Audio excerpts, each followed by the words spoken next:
Hello student, आज हम आपको एक नया टॉपिक ले रहे हैं फंड फ्लो स्टेटमेंट, जिसकी डिमांड सीबीएसई में, आईएससी में पहले टॉपिक हुआ करता था, अब वहाँ से हटा दिया गया है।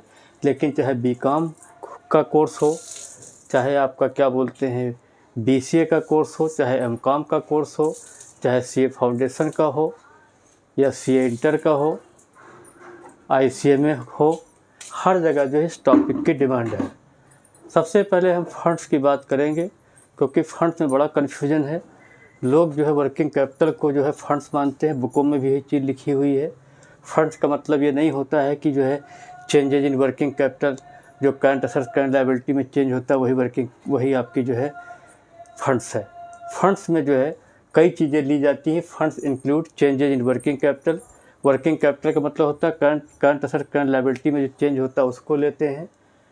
Amount receive from sale of fix assets, fix assets जो आप होती हैं उनको बेचने से जो पैसा आता है उनको ऐड किया जाता है। And profit of previous year, पिछले साल का प्रॉफिट ले लीजिए। करंट असेट्स में जो चेंजेज हुए हैं उनको ले लीजिए, फिक्स असेट में चेंजेज हो गए हैं उनको ऐड कर लीजिए, तब जा कर के आपका फंड्स बनता है। अब आ जाइए फंड फ्लो स्टेटमेंट क्या होता है। Fund flow statement shows inflow and outflow of funds at a specific period of time. एक निश्चित समय पर जो है फंड्स फ्लो स्टेटमेंट फंड्स के इनफ्लो और आउटफ्लो के बारे में बताता है। इनफ्लो का मतलब होता है, मान ली कोई कंपनी है, उसमें कितना फंड्स आपका आया, कितना पैसा गया, आउट हुआ, उसी के बारे में ये फंड फ्लो स्टेटमेंट बताता है। और ये एक स्पेसिफिक पीरियड ऑफ टाइम पर बनाया जाता है। इसका कोई निश्चित पीरियड नहीं होता है। जैसे फाइनेंशियल स्टेटमेंट 31 दिसंबर या 31 मार्च को ही बनाया जाता है। इसका कोई पीरियड नहीं है, जब कंपनी चाहे बना सकती है। अकाउंट्स मेंटेन इन fund flow statement. Fund flow statement में कौन कौन से अकाउंट बनते हैं? पहला होता है schedule of changes in working capital. Schedule of changes working capital के बारे में जो है पहला अकाउंट बनता है। दूसरा होता है फंड फ्रॉम ऑपरेशन। तीसरा होता है फंड फ्लो स्टेटमेंट। अब हम जो है सबसे पहले schedule of changes in working capital के बारे में बात करेंगे। वर्किंग कैपिटल का मतलब ही होता है कि जो है जितनी भी आपकी करंट असेट्स हैं, करंट असेट्स ले लीजिए, करंट असेट्स से करंट लायबिलिटी घटा दीजिए, जो आपका बचेगा वो आपका वर्किंग कैपिटल हो जाता है। ये हमने ऊपर जो है टॉप में समझाने की कोशिश की है। अब इसके बाद जो है हम लोग जो है इसके फॉर्मेट पर आएंगे। Schedule of changes in working capital, इसमें देखिए पार्टिकुलर का एक कॉलम होता है।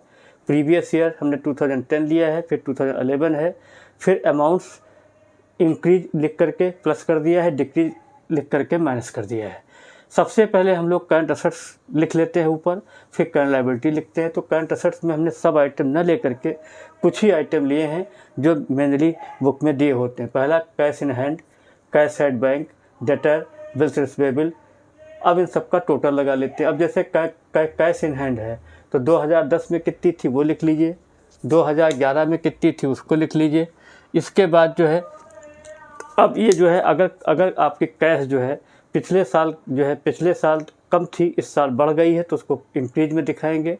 और अगर मान लिए करंट ईयर में आपकी जो है ज़्यादा है और करंट ईयर में कम हो गई, पिछले साल ज़्यादा है तो डिक्रीज में मतलब कहने मतलब अगर फिगर बढ़ रही है तो इंक्रीज में दिखाइए, घट रही तो डिक्रीज कर दीजिए।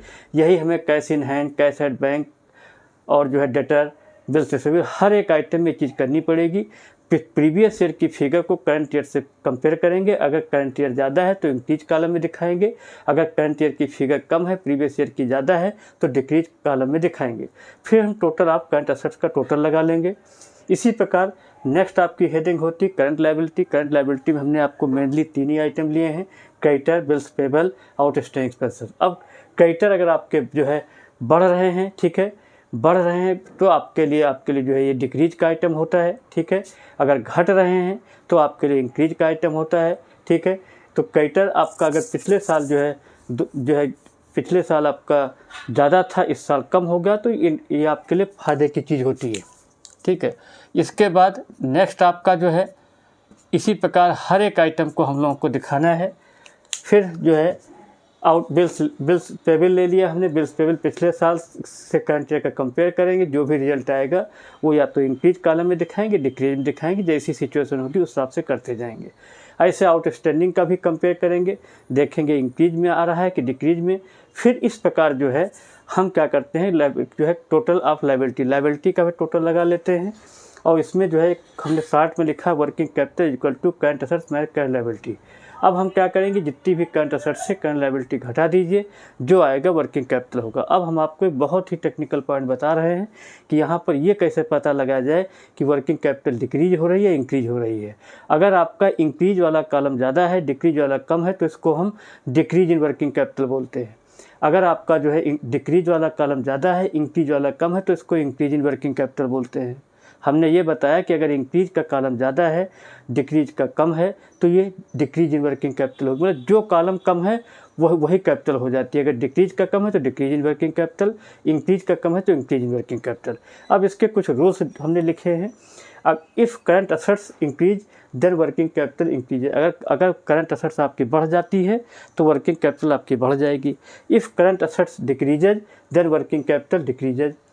इसी प्रकार liability, if current liability decreases, अगर करंट लायबिलिटी आपकी कम होती है then working capital will increase, working capital बढ़ जाती है, बढ़ती है।